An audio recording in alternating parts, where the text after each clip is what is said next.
अभिवादन एक बार फिर से दर्शन शास्त्र के शिक्षार्थियों का। इस व्याख्यान का विषय है जॉन लॉक का प्रत्यय सिद्धांत। इसके पूर्व के व्याख्यान में हमने लॉक के ज्ञान सिद्धांत के बारे में अध्ययन किया था। लॉक के अनुसार कोई भी प्रत्यय जन्मजात नहीं होता, सभी प्रत्यय अनुभव के द्वारा हमारे अंदर उत्पन्न होते हैं। जन्म के समय मानव मन सफ़ेद कागज या कोरी पट्टी के समान साफ रहता है। सभी ज्ञान के अक्षर धीरे धीरे अनुभव के द्वारा उस पर अंकित हो जाते हैं। अनुभव के दो रूप हैं, संवेदन और आत्मचिंतन। संवेदना और आत्मचिंतन दो ही खिड़कियां हैं जिनसे मनकूप में ज्ञान रश्मियां आती हैं। संवेदना शारीरिक इंद्रियों के भौतिक पदार्थों से प्रवाहित होने पर संवेदना उत्पन्न होती है। भौतिक पदार्थ शारीरिक इंद्रियों को उद्दीप्त करता है और यह मस्तिष्क में पहुंचकर संवेदना उत्पन्न करता है। शारीरिक संवेदना जिस प्रकार से होती है, यह चेतना उत्पन्न करता है। यह लॉक के अनुसार बुद्धिगम्य मालूम नहीं होता और इस तरह से मस्तिष्क में पहुंचकर संवेदना उत्पन्न होती है। उसके बाद है आत्मचिंतन। जिस प्रकार से बाहरी वस्तुओं का ज्ञान संवेदनाओं से उत्पन्न होता है, उसी तरह से हमारी इंटरनल जो दशाएं हैं उनका ज्ञान आत्मचिंतन के आधार पर होता है। इसे आधुनिक मनोविज्ञान की भाषा में आत्मनिरीक्षण कहा गया है और इसके आधार पर अपने अंदर भय, क्रोध, सुख, दुख आदि अवस्थाओं का ज्ञान होता है। संवेदनाओं से मिलान करने पर आत्मचिंतन की दो विशेषताएं होती हैं। संवेदनाएं बाहरी वस्तुओं के प्रतिरूप हैं, परंतु बिना किसी प्रतिरूप से आत्मचिंतन के द्वारा सुख, दुख या भय, क्रोध का साक्षात ज्ञान प्राप्त होता है। साधारण संवेदनाओं को भी संभव बनाने में भी अटेंशन की आवश्यकता पड़ जाती है। आत्मचिंतन में अपेक्षाकृत इसकी अधिक आवश्यकता होती है। अब दो प्रकार के प्रत्यय कहे गए हैं, एक सरल प्रत्यय और दूसरा है जटिल प्रत्यय। सरल प्रत्यय वो हैं जो भावनाएं, संवेदनाएं तथा आत्मचिंतन से मिलती हैं, यानी कि जो भावनाएं हमें संवेदनाओं से और आत्मचिंतन से मिलती हैं उन्हें सरल प्रत्यय कहा जाता है। या ये वे प्रत्यय हैं जो इंद्रिय ज्ञान के रूप में मन को मिलते हैं। सरल प्रत्यय चार प्रकार के होते हैं। ये हैं इंद्रिक प्रत्यय। इनमें कुछ सरल प्रत्यय एक ही इंद्रिय के माध्यम से मिलते हैं, वो सब इंद्रिक प्रत्यय कहलाते हैं। यानी कि जो एक इंद्रियों के माध्यम से मिलते हैं वो इंद्रिक प्रत्यय कहलाते हैं। जैसे रूप, रंग, स्वाद, स्पर्श और शब्द, ये सब एक इंद्रियों से मिलते हैं, इसलिए इंद्रिक प्रत्यय है। एक से अधिक इंद्रियों के माध्यम से आने वाले जो प्रत्यय हैं वो अगले विभाजन में रखे गए हैं। हमारे मन में अनेक प्रत्यय एक से अधिक इंद्रियों के माध्यम से आते हैं, जैसे देश अथवा विस्तार, आकार, स्थिरता, गति के प्रत्यय, दृष्टि और स्पर्श दोनों इंद्रियों के संयोग से आते हैं। अगले वर्गीकरण में है आत्मचिंतन के माध्यम से प्राप्त प्रत्यय। कुछ प्रत्यय केवल आत्मचिंतन के माध्यम से प्राप्त होते हैं। आत्मचिंतन में मन वर्तमान प्रत्ययों पर स्वयं अपनी प्रतिक्रियाओं का निरीक्षण करता है। इस निरीक्षण में प्रत्यय, अवधारणा, पुनः स्मरण आदि स्मृति की प्रक्रियाएं और तुलना, नामकरण, अमूर्तकरण, संयोजन आदि चिंतन की विभिन्न प्रक्रियाएं मिलती हैं। इसमें मन में इन प्रक्रियाओं के प्रत्यय उपस्थित होते हैं, यानी कि जिसमें आत्मचिंतन होता है, मन और वर्तमान प्रत्ययों पर स्वयं अपनी प्रक्रियाओं का निरीक्षण करता है, यानी कि जिसमें मन सम्मिलित होता है वो इस कैटेगरी में या इस वर्गीकरण में आते हैं। अगला आता है संवेदना और आत्मचिंतन दोनों से प्राप्त प्रत्यय। इसके अंतर्गत आते हैं मन के कुछ प्रत्यय संवेदना और आत्मचिंतन दोनों की मांगों से प्राप्त होते हैं। इस प्रकार के प्रत्ययों के उदाहरण हैं सुख, दुख, भय, क्रोध, शक्ति, अस्तित्व, एकता, क्रम, अवधि आदि के प्रत्यय। यानी कि इसमें संवेदनाएं भी आती हैं और आत्मचिंतन के प्रत्यय दोनों ही इसमें आते हैं। इस प्रकार से चारों प्रकार के सरल प्रत्यय संवेदना अथवा आत्मचिंतन इन दोनों सूत्रों से प्राप्त होता है। हमारा ज्ञान इन्हीं सरल प्रत्ययों पर आधारित है।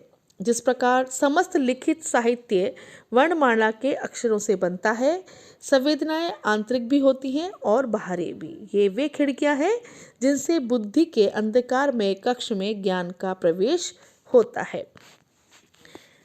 अब आता है जटिल प्रत्यय। यानी कि दो प्रकार के प्रत्यय हमारे सामने हैं। लोग ऐसा कहते हैं सरल प्रत्यय और जटिल प्रत्यय। जटिल प्रत्यय वह है जब सरल प्रत्यय प्राप्त हो जाता है तब मन सक्रिय होकर उन्हें असंख्य विधेयों से जोड़कर जटिल प्रत्यय बनाता है। यानी कि सरल प्रत्ययों से ही जटिल प्रत्यय बनता है, लेकिन सरल प्रत्ययों में मन सक्रिय नहीं होता, जटिल प्रत्ययों में मन सक्रिय हो जाता है। जोड़ना या मिश्रण करना वह मानसिक प्रक्रिया है जिसके द्वारा संवेदना तथा आत्मचिंतन से प्राप्त सरल प्रत्ययों को एक साथ सजाकर जटिल प्रत्यय बनाया जाता है। मिश्रण में केवल सरल प्रत्ययों को एकत्र नहीं करते बल्कि उसमें एकत्व भी पैदा करते हैं।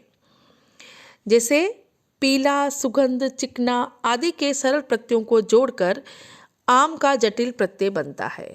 यानी कि आम के अंदर पीला, सुगंध, चिकना आदि सरल प्रत्यय होते हैं और इन सब को जोड़कर आम एक फल है उसका एक जटिल प्रत्यय बनता है। वास्तव में जटिल प्रत्ययों की रचना में मन अपना एक विशेष योगदान देता है। मिश्रण के अतिरिक्त लॉक ने एक कंपेयरिंग, तुलना और अमूर्त बोधन नामक दो मानसिक प्रक्रियाओं को भी स्वीकारा है। तुलना करना वह मानसिक प्रक्रिया है जिसमें दो प्रत्ययों को, जैसे वो सरल हो या जटिल हो, एक साथ अपने सामने रखते हैं और बिना मिलाए हुए उन्हें एक साथ देख सकें। अतः लॉक ने एकत्व, समानता, विभिन्नता आदि को स्वीकार कर अपने अनुभववाद में एक तरह से अधूरापन लाया है। ये उनकी इस अनुभववाद की एक कमी दृष्टिगत यहाँ पे होती है। लॉक के अनुसार वैज्ञानिक ज्ञान में अमूर्त बोधन विशेष रूप से पाया जाता है। अमूर्त बोधन से सामान्य प्रत्यय मिलता है जो वैज्ञानिक ज्ञान का आधार है। स्पष्ट है कि अनुभव से केवल मूर्त और विशेष वस्तुओं का ही ज्ञान मिल सकता है। अमूर्त बोधन से प्राप्त सामान्य प्रत्ययों को ज्ञान में विशेष स्थान देकर लॉक ने अपने आप को एक असंगत अनुभववादी बना दिया है। ये भी अनुभववाद में एक असंगति या दोष नजर आता है। अब इन दोषों के बाद जटिल प्रत्ययों के विभाजन पर लॉक ने जो विभाजन किया है उसका अध्ययन करते हैं। जटिल प्रत्ययों का विभाजन इस प्रकार से किया गया है: संयोजन, वियोजन, तुलन, आत्मबोधन के आधार पर जटिल प्रत्ययों को तीन भागों में बांटा गया है। एक है प्रकार के प्रत्यय, द्रव्य के प्रत्यय और संबंध के प्रत्यय।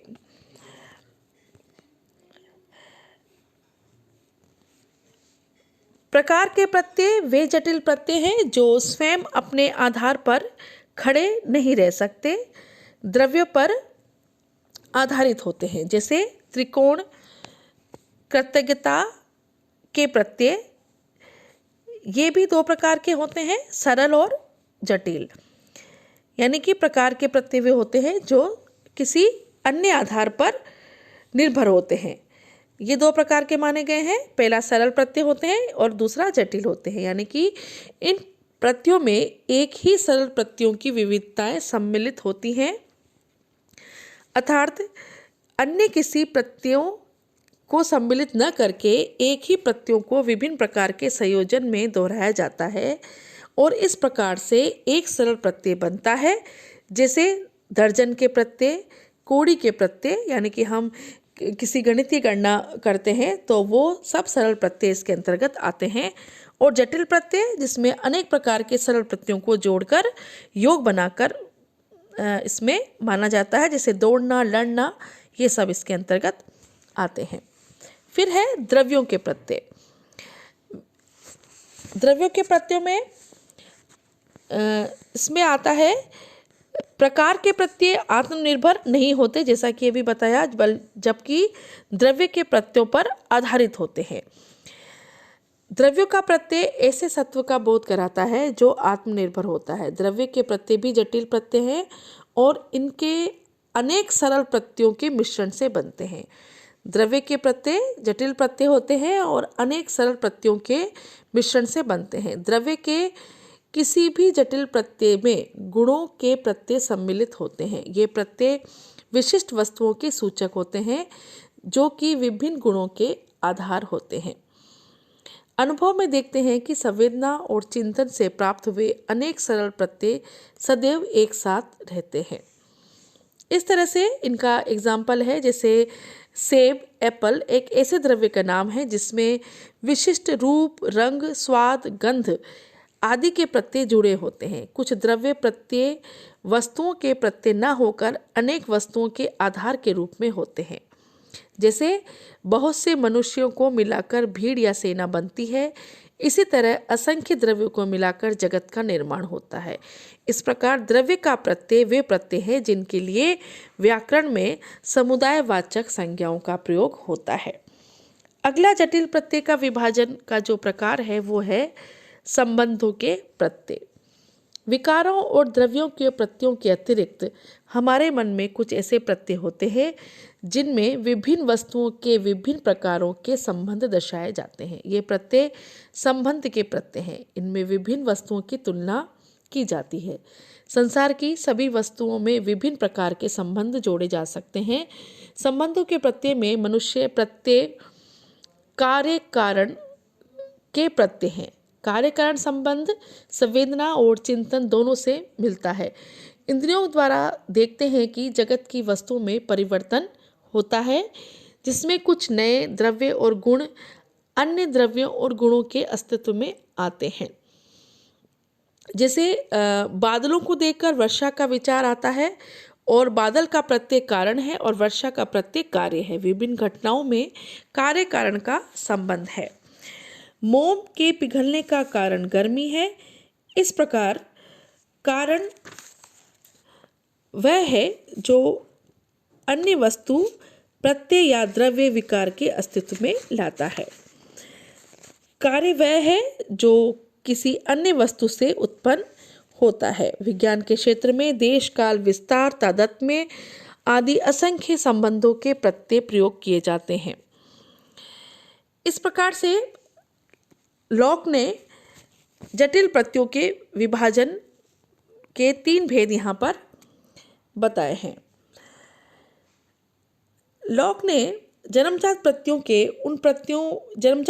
से उन प्रत्ययों का अर्थ लिया है जिनके विषय में ये मत था कि ईश्वर ने ये जन्मजात प्रत्यय दिए हैं जो बिना किसी अनुभूति के आधार पर सभी व्यक्तियों में पाए जाते हैं। परंतु लोक की यह धारणा कि सभी प्रत्यय वस्तुओं में स्पष्ट रूप से पाए जाते हैं, यह मानव अनुभूति के आधार पर उत्पन्न होते हैं। जन्मजात प्रत्ययों के मानने वाले सभी सहज प्रत्ययों की तालिका नहीं दी गई है, पर उन्होंने बताया कि सहज या जन्मजात प्रत्यय जो सार्वभौमिक हैं, लॉक ने कोई भी प्रत्यय शायद सार्वभौमिक सिद्ध किया जा सकता है और यदि किसी प्रत्यय को सार्वभौमिक मान लिया जाए तो सार्वभौमिकता की व्याख्या जन्मजात प्रत्ययों के या सहजात प्रत्ययों के आधार पर अनुभव के रूप में स्पष्ट की जा सकती है। इस तरह से उन्होंने सहजात प्रत्ययों या जन्मजात प्रत्ययों का हमेशा विरोध किया और अनुभववाद की स्थापना उन्होंने की।